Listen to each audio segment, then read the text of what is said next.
La UCO investiga a la Diputación de Badajoz por el caso del hermano de Pedro Sánchez. La intervención pretende esclarecer la situación laboral de David Sánchez durante su etapa en la Diputación de Badajoz, como informó este medio. Desde primera hora de la mañana, la Unidad Central Operativa UCO de la Guardia Civil registra a la Diputación de Badajoz por orden de la juez que investiga a David Sánchez Pérez Castejón, hermano de Pedro Sánchez, y al presidente de la Diputación, Miguel Ángel Gallardo, por malversación, delitos contra la hacienda pública y la seguridad social, tráfico de influencias y prevaricación.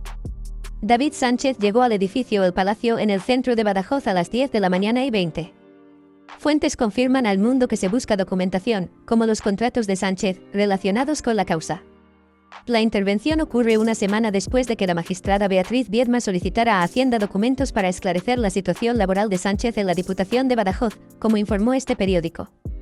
Entre la documentación solicitada están las declaraciones de la renta de los últimos 5 años del hermano del presidente del gobierno. La juez también quiere saber si David Sánchez ha incrementado su patrimonio sin justificación, solicitando a la agencia tributaria toda la información disponible.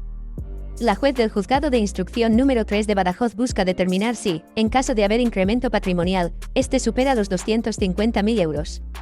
También pregunta a Hacienda por la residencia fiscal de Sánchez para saber si está en España o Portugal, el periodo del cambio de residencia y si su residencia en Portugal es compatible con su función pública en Badajoz. La denuncia contra el hermano de Pedro Sánchez detalla su trabajo como coordinador de actividades de los conservatorios de música del área de Cultura, Juventud y Bienestar de la Diputación Provincial de Badajoz.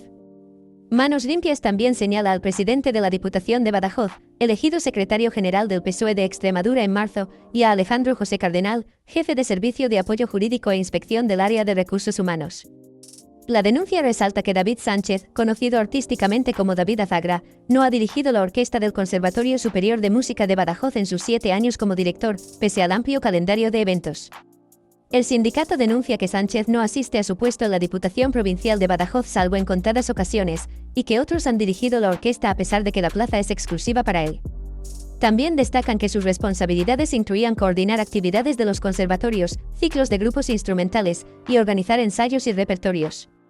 El sindicato denuncia también la vinculación de la investigación de la UCO con el caso Coldo, en el que presuntamente se desvió dinero de comisiones ilegales de mascarillas a Elvas, Portugal, donde David Sánchez estableció su residencia fiscal. El PP regional pidió explicaciones, mientras que el delegado del gobierno en Extremadura, José Luis Quintana, defendió a Sánchez. Es ético y legal, es un país de la Unión Europea.